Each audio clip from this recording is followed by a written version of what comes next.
बिस्मिल्लाहिर्रहमानिर्रहीम। अस्सलाम वालेकुम नाज़रीन, फ़िदा आदिल हूँ। मौजूद हूँ पश्तून तहफ़्फ़ुज़ मूवमेंट के ज़र एहतमाम जो 3 रोज़ा पश्तून कौमी जरगा या पश्तून कौमी अदालत यहाँ पे इनेकाद जिसका किया गया है। पहला दिन था 11 अक्टूबर और पहले दिन क्या सरगर्मियाँ रहीं। मंजूर पश्तीन ने जो अपनी तकरीर में जिन रुकावटों का ज़िक्र किया और ये बताया कि बाकायदा जरगे का आगाज़ जो है ये 12 अक्टूबर से किया जाएगा। तो नूर बादशाह साहब मेरे साथ मौजूद हैं। ये बलूचिस्तान के सदर हैं पीटीएम के।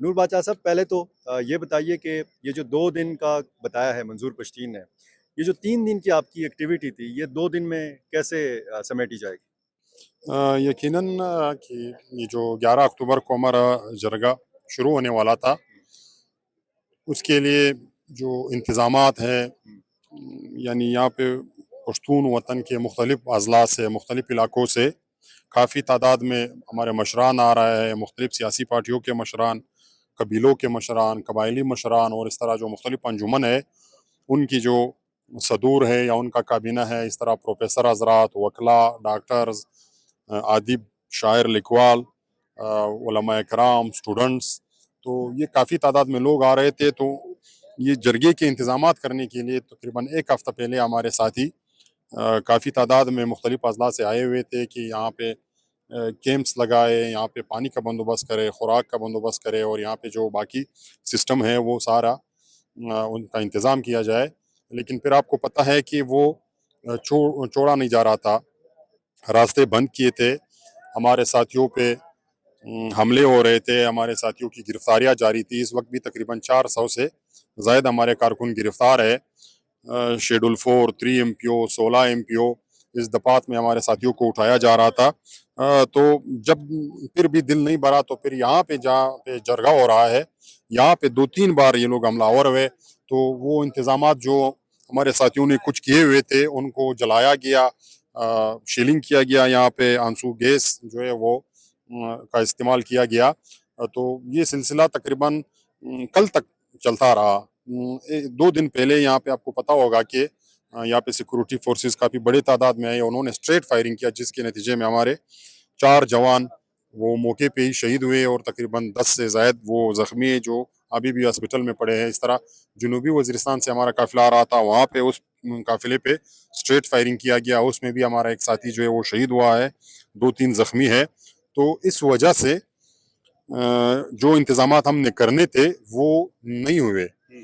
तो आज हमारे जरगा जो है वो उनका पहला दिन था, वो आज शुरू होने वाला था, लेकिन इंतज़ामात की कमी की वजह से वो आज हम लोगों ने शुरू नहीं किया। तो लिहाजा आज का दिन हमारा इंतज़ामात में गुजरा।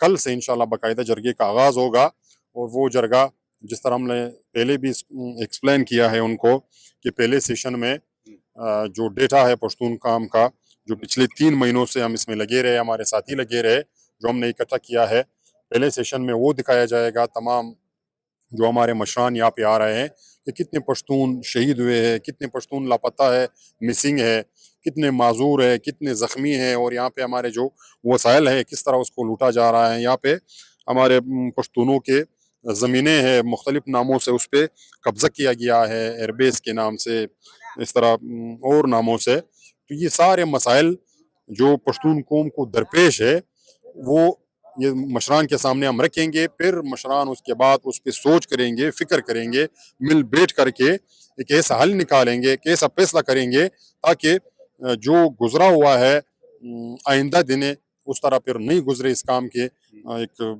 नए दौर का आगाज़ हो ताकि पश्तून फिर इस मसाइल से अपने आप को निकाल सके। नूर बादशाह साहब, आपने कहा कि एक नए दौर का आगाज़ होगा।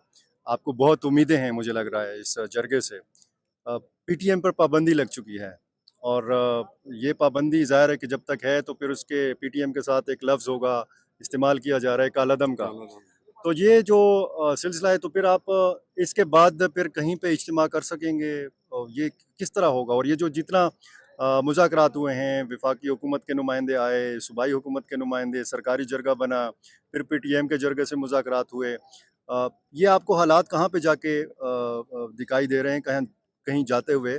और मुझे ये भी बताइए कि यहाँ पे मंजूर पश्तीन साहब ने जो एक अपनी तकरीर में कहा है कि जी हम कोई तगड़ा ऐलान करेंगे।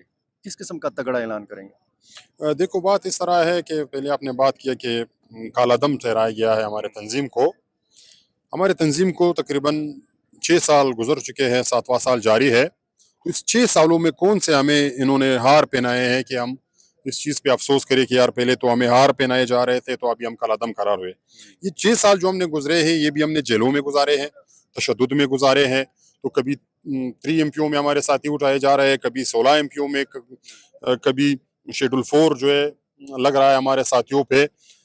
6 सालों में हमें एक जलसे की इजाज़त भी नहीं दी गई है इस रियासत की तरफ से। एक जलसे के एनओसी हमें नहीं मिला है।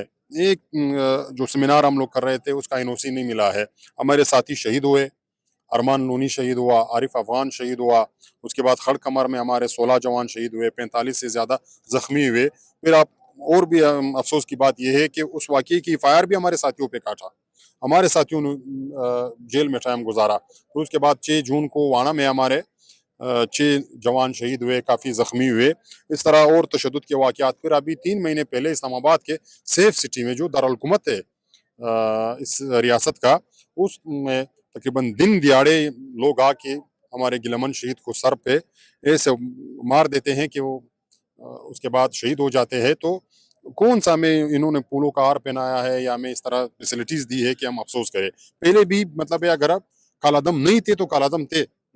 क्योंकि जो कालादम तंजीमों के साथ जो रवैया रखा जाता है रियासत से, उसके बढ़ कर के हमारे साथ रखा गया है। तो लिहाजा इससे हमें कोई फ़र्क नहीं पड़ता है।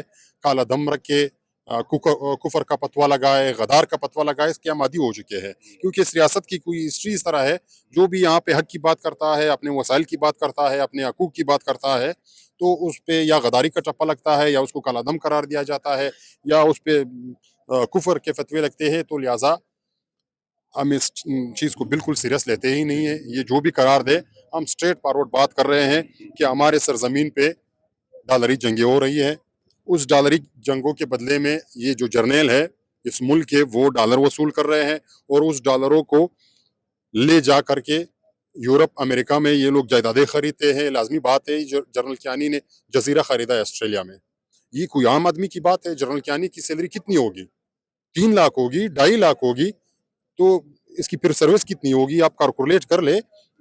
कैसे फिर इन्होंने जजीरा खरीदा? हम एक फ्लैट नहीं खरीद सकते 2000 फुट के किरायों के मकान में रह रहे हैं। हम अपने 2 वक्त की रोटी नहीं कमा सकते हैं और ये साहब जजीरे ले रहे हैं। तो ये जजीरे किस पैसों से इन्होंने खरीदा? ये उन्हीं पैसों से खरीदा जो यहाँ पे डॉलरी जंगें हुई, पश्तूनों का खून बहाया, पश्तूनों ने जनाजे उठाए, इन साहिबों ने जजीरे बनाए।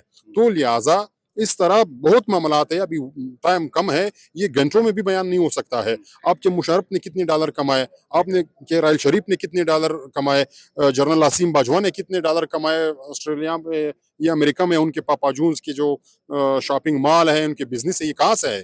तो लिहाजा ये सारा इन्होंने एक बिजनेस बनाया है यहाँ पे, डॉलरी जंगें मुसलत करके हमारे सरजमीन पे, और फिर ये लोग डॉलर कमाते हैं। ये आजकल आपने देखा होगा, ये फुटबॉल के नए ग्राउंड बन रहे हैं, वो बंद जाली में ये प्राइवेट लोग ये ग्राउंड बनाते हैं, फिर 2 टीमें आके उसमें मैच खेलती है। तो वो जो ग्राउंड का मालिक है वो दोनों टीमों से फीस वसूल करते हैं, 1500 या 2-2000। तो उस ग्राउंड का जो है मुनाफा वो मालिक के पास जा रहा है, दोनों ग्राउंड टीमें आके ग्राउंड में मैच खेलती है। इस तरह पाकिस्तान हमारे सरजमीन को एक फुटबॉल का ग्राउंड बनाया हुआ है। दुनिया में जो भी मुल्क आपस में लड़ते हैं, ये लोग जाकर के उसको पेशकश करते हैं कि आ जाए हमारे सरजमीन पे लड़े। अभी ये चाइना और अमेरिका का जो नया गेम चल रहा है, पाकिस्तान उसमें वही किराए वाला सिपाही का किरदार अदा कर रहा है कि आओ पश्तून सरजमीन पे जो है ये गेम खेलो, यहाँ पे जनाजे पश्तून उठाए और ये जर्नल जो है वो फिर पैसे कमाए। तो लिहाजा ये हालात चल रहे हैं। इस हालात से अभी पश्तून तंग आ चुके हैं। रोजगार के लिए हमें नहीं छोड़ा जा रहा है, तालीम के लिए नहीं छोड़ा जा रहा है, सेहत यहाँ पे नहीं है, हमारे सारे वसाइल लूट गए लिए है, हमारे सारा ज़मीन जो है वो कब्जा है, हम लाशें उठा उठा करके थक गए हैं। लिहाजा हम मुसलमान हैं, कुरान मजीद पे हम यकीन रखने वाले लोग हैं। अल्लाह ताला ने कुरान मजीद में फरमाया है कि मैं उस कौम की हालत उस वक्त तक नहीं बदलूंगा जब जब वो कौम खुद अपने हालात को ना बदले। तो लिहाजा ये अल्लाह का हुक्म है और हम मुसलमान लोग कुरान मजीद को मानने वाले लोग हैं। हम अल्लाह के इस हुक्म को सर आंखों पे मानते हैं। लिहाजा हम पश्तूनों को इकट्ठे कर रहे हैं, तमाम मशराम जो साहिब हैसियत लोग हैं, हम अपनी कौम की जो हालत है ये उसको के सामने इस तरह रखेंगे कि भाई ये हालत है, अभी आप लोग फैसला कर लो کہ اس حالات سے اپنے آپ کو چھڑانا ہے, اس قوم کو نکالنا ہے, یا اسی طرح رہنے دے. اگر یہ مشران یہ فیصلہ کریں گے کہ جس طرح چل رہا ہے ٹھیک ہے, بسر چشمان. اگر یہ مشران کوئی دوسرا فیصلہ کریں گے پھر بھی بسر چشمان. لہٰذا تمام پشتون, دیکھو ہم سیاسی لوگ ہیں, ہم گھومتے ہیں اپنے وطن میں, ہم ہر گھر گئے ہیں, ہر بندے کے ساتھ ہم نے باتیں کی ہے, اس کا حال احوال ہم نے لیا ہے. پورے پشتون تنگ آ چکے ہیں. جو ہمارے کاروبار حضرات ہیں ان کو کاروبار کے لیے نہیں چھوڑا جا رہا ہے. آپ کو پتہ ہے پچھلے 1 سال سے چمن کا جو بارڈر ہے وہ بند ہے. کیوں بند ہے بھائی؟ تقریباً کوئی 80,000 70,000 لوگ روزانہ وہاں پہ جاتے تھے, شام کو واپس آتے تھے, کوئی 2,000 3,000 روپے کماتے تھے, اس سے اپنے بیٹوں کو پیٹ پالتے تھے. لیکن 1 سال سے وہ بند ہے, اور 1 سال سے وہاں پہ دھرنا بیٹھا ہے. اس میں بزرگ لوگ بیٹھے ہیں, اس میں علماء کرام بیٹھے ہیں. چمن کے لوگوں نے بچوں کو نکالا, احتجاج ریکارڈ کیا, معذوروں کو نکالا, احتجاج ریکارڈ کیا. سب کچھ مطلب ہے جو جمہوری حق ان کو حاصل ہے, جو جہان میں لوگ کرتے ہیں وہ احتجاج ریکارڈ کرا ہے, لیکن کوئی اس کی بات ماننے کے لیے تیار نہیں ہے. تو یہ جو 70,000 بندے بے روزگار ہوں گے یہ کدھر جائیں گے؟ یہ تو پھر جس نے بھی اس کو کلاشنکوف دیا, 20,000 روپے دیے, وہ اپنے آپ گلے میں ڈالے گا. تو لہٰذا یہ ریاست کس طرف ہمیں لے جا رہی ہے؟ یہ خود ریاست کر رہی ہے. وہ پشتوں میں ایک کہاوت ہے کہ آپ چور کو بگاؤ لیکن اس کے گھر تک نہیں. ریاست نے ابھی پشتونوں کو ان کے گھر سے بھی دور بگایا ہے. تو لہٰذا وہ پارسی کا ایک مطلب ہے کہ تنگ آمد بجنگ آمد. ابھی تو لوگ تنگ ہیں, لہٰذا لوگ, یہ پشتون عوام, یہ کروڑوں لوگ, یہ ان سیاسی مشران کی طرف دیکھ رہے ہیں. اگر آج بھی سیاسی مشران نے کوئی ایک ایسا فیصلہ نہیں کیا جس سے اس قوم پہ جاری یہ ظلم رک نہ جائے, تو پھر یہ قوم خود اپنا راستہ نکالے گی. تو لہٰذا یہ جاری ہے. یہ جو کالعدم کی بات آپ نے کیا یا جو بھی کیا, اس کو ابھی لوگ ماننے کے لیے تیار نہیں ہے. لہٰذا ابھی اسٹریٹ فارورڈ بات ہوگا کہ بھائی یہ ہمارے حقوق ہے, آئین پاکستان نے دیے ہوئے, آپ ماننے کے لیے تیار ہو یا نہیں تیار ہو. دیکھو یہ عوام کا اور حکومت یا ریاست کے درمیان کون سا کنٹریکٹ ہے؟ وہ ایک کنٹریکٹ ہے, یہ آئین پاکستان کا. اس پہ کچھ چیزیں عوام پہ لاگو ہے, کچھ چیزیں ریاست پہ لاگو ہے. تو جو عوام پہ لاگو ہے, عوام تو پچھلے 76 سالوں سے ان کو مان رہے ہیں, ان کو ادا بھی کر رہے ہیں. تو آپ کا کہنے کا مقصد یہ ہے کہ جو بھی آپ کی جدوجہد ہے, آپ کی تحریک ہے, یہ آئینی تحریک ہے, آئین پاکستان کے دائرے کے اندر ہے. بالکل یہی بات ہے. ابھی دیکھو ہم لوگ مسنگ پرسن کی بات کر رہے ہیں, یہ کون سا غیر آئینی بات ہے؟ ہم لوگ یہ کہہ رہے ہیں کہ جو مسنگ پرسن ہے, جو بندے آپ نے اٹھائے ہوئے ہیں, آپ پیش کر دیں ان کو عدالتوں میں. یہ عدالتیں کس کی ہے؟ یہ ہماری ہے یا اس ریاست کی ہے؟ اس میں جو ججز بیٹھے ہیں یہ کس کی ججز ہے؟ اسی ریاست کی ججز ہے. تو آپ اس کو عدالتوں میں پیش کر دے, اگر اس نے کوئی گناہ کیا ہے اس پہ ثابت کر دے, آئین کے مطابق اس کو سزا دے دے. یہ مطالبہ کر رہے ہیں. لیکن جو آپ نے ناجائز اٹھائے ہیں, کم سے کم اس کو تو بازیاب کر دے. کیا گزرے گی؟ یہ جو چیک پوسٹ آپ نے بنائے ہیں, چیک پوسٹ تو عوام کے تحفظ کے لیے بنائے جاتے ہیں, لیکن آپ ہمیں بتا دیں پچھلے 76 سالوں کا ریکارڈ یہ لوگ لائے, کون سے ڈرگ مافیا کو انہوں نے چیک پوسٹ پہ پکڑا ہے, کون سے خودکش کو انہوں نے جیل میں یہ چیک پوسٹ پہ پکڑا ہے, کون سے لینڈ مافیا کو انہوں نے اس چیک پوسٹ پہ روکا ہے. یعنی جو بھی مجرم ہے, جو کون سے قاتل کو انہوں نے اس چیک پوسٹ پہ آج تک روکا ہے؟ کسی کو نہیں روکا ہے. اس چیک پوسٹوں پہ پشتونوں کی تذلیل ہو رہی ہے, پشتونوں کی پگڑیاں اچالی جا رہی ہے, پشتونوں کی عزتیں نیلام ہو رہی ہے, پشتونوں کے جوانوں سے کان پکڑوائے جا رہے ہیں. کون سا؟ یا آپ نے ہمارے تذلیل کے لیے بنائے ہیں یا ہمارے تحفظ کے لیے بنائی ہے؟ اسی طرح آپ کا راؤ انور ہے جو کراچی میں تو اس کو راؤ جانور کہوں گا, 444 بے گناہ پختونوں کو انہوں نے مارا ہے. یہ ہم نہیں کہہ رہے. سندھ گورنمنٹ کی طرف سے ایک کمیٹی بنائی گئی, اس میں ثناءاللہ نامی ایک DIG وہ بھی شامل تھا. اس کمیٹی نے یہ رپورٹ پیش کی کہ راؤ انور نے جو 444 انکاؤنٹر کیے ہیں یہ ٹوٹل فیک انکاؤنٹر ہے, یہ جیلی مقابلے ہے. ہم نے مطالبہ کیا کہ دے اس کو سزا دے. انہوں نے اور بھی ان کو ترقی دیا, ریٹائر کروایا, وہ دبئی میں گھوم رہا ہے, یہاں پہ ادھر ادھر گھوم رہا ہے.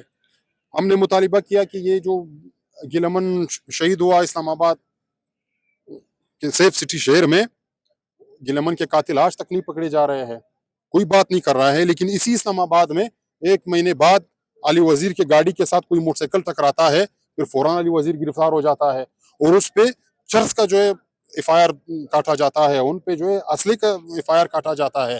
تو لہٰذا یہ کون سا میسج ہے؟ آپ کے باولپور میں وہ صلاح الدین نامی ایک بندہ تھا جو بینک میں گھسا ہوا تھا, پھر بینک کے سیکورٹی گارڈوں کی مزاحمت سے وہ مر گیا تھا. ان کے گھر والوں کا یہ رپورٹ ہے کہ یہ مینٹل ہے. इसका दिमागी तवाज़ुन ठीक नहीं था। मेडिकल रिपोर्ट उसका पड़ा हुआ है कि इसकी दिमागी तवाज़ुन ठीक नहीं था, लेकिन फिर भी उस वक्त पाकिस्तान का वज़ीर-ए-आज़म तुर्किया में था, उन्होंने तुर्की से ट्वीट किया, एक कमीशन का मुतालबा किया कि ये बहुत बुरा हुआ है। पंजाब के आईजी पुलिस ने कमीशन बनाया कि बहुत बुरा हुआ है। आपके जो है सुप्रीम कोर्ट के चीफ जस्टिस ने जो है सो मोटो नोटिस लिया कि ये बहुत बुरा हुआ है। इस तरह बाकी जो इस रियासत के बड़े-बड़े लोग हैं, ठीक है, अच्छी बात है। लेकिन क्वेटा शहर में दिन दिहाड़े उस्मान काकड़ को शहीद किया गया। किसी ने ताज़ियत भी नहीं की। ये कौन सा मैसेज है आप? तो एक मुल्क है, एक रियासत है। यहाँ पे एक मजलूम कौमों का तर्जुमान उसको शहीद किया गया। हर मजलूम का साथ देने वाला एक बहुत बड़ा सियासी लीडर, लोग उस के साथ मोहब्बत कर रहे हैं, उसके लिए आप ताज़ियत नहीं कर रहे हो, लेकिन एक पागल के लिए जो है आप कमीशन बनाते हो। तो लिहाजा ये रवैया इन्होंने रखा है। नूर बादशाह साहब, मुख्तसरन अगर आखिर में मैं ये पूछूं कि बलूचिस्तान से कितने लोग इस जरगे में शरीक हैं और यहाँ पे आपके कितने कैंप्स कायम हैं, और खैबर पख्तूनख्वा या इस खैबर डिस्ट्रिक्ट के जो लोग हैं इनकी मेहमान नवाजी के हवाले से क्या कहेंगे, मुख्तसरन बताइए। यकीनन पहली बात ये खैबर में जो हमारे पश्तून कबाइल रहते हैं, यकीनन हमारे साथ वो अल्फाज नहीं है कि हम इनका शुक्रिया अदा करें। पहले दिन से यहाँ पे जो हज़ारों की तादाद में लोग आए हैं, इनके लिए खाने का बंदोबस्त, पीने का बंदोबस्त, चाय का बंदोबस्त, आराम करने का बंदोबस्त, ये तमाम हमारे खैबर के जो कबाइल है, अफरीदी, शनवारी, इन्होंने किए हैं। लाजमी बात है, मेरे साथ वो अल्फाज नहीं है कि मैं शुक्रिया अदा करूँ, बल्कि ये इनका अपना भी काम है, क्योंकि ये भी पश्तून हैं, ये भी सरजमीन पे रहने वाले लोग हैं। आज दिन तक ये लोग खिदमत कर रहे हैं। अभी आपने देखा कि यहाँ पे बहुत सारी लेडीज़ आए हुए थे, तो बहुत बाइज़्ज़त तरीके से उन्होंने हमारे लेडीज़ को वहाँ पे उसको जगह दिया हुआ है, वहाँ पे उसको रहने के लिए रिहाइश का इंतज़ाम किया हुआ है। तो लिहाजा हम इनकी बहुत शुक्रिया अदा करते हैं। बाकी बलूचिस्तान से तकरीबन जो लोग आ रहे थे, जिनको हम लोगों ने इनवाइट किया था, उसकी तादाद तकरीबन कोई 10,000 के लगभग थी। ये हमारे साथियों के अलावा ये जो हमारे नौजवान हैं, इसके मैं काउंट नहीं करूँगा उसमें, क्योंकि वो तो ऐसे ही आ रहे थे। ये वो जो मशरान हैं जिनको हम लोगों ने दावतनामे दिए थे, तो उसमें से कुछ पहुँच चुके हैं, कुछ अभी तक नहीं पहुँचे हैं, क्योंकि ये रास्ते बंद है। ये आपके क्वाट में इन्होंने टनल बंद किया हुआ है, बाकी तमाम रास्ते बंद है, तो वो भी इंशाल्लाह कल तक पहुँच जाएँगे। और कल यहाँ पे आज भी आपने देखा कि लाखों के करीब लोग आए हुए थे, कल लाखों से भी बढ़ कर के लोग आएँगे, क्योंकि पूरे पश्तून पुरुमीद है, ये मशरान की तरफ देख रहे हैं, और हमें भी उम्मीद है कि मशरान एक ऐसा फैसला करेंगे कि पश्तून बाकी इस जुल्म, इस जबर से अपने आप को छुड़ा है और एक सही ज़िंदगी गुजारे, जो हक हमें आइन ने दिया है, हमें इस्लाम ने दिया है, शरीयत ने दिया है, इस तरह ज़िंदगी हम जीना चाहते हैं। बहुत शुक्रिया जी। Thank you.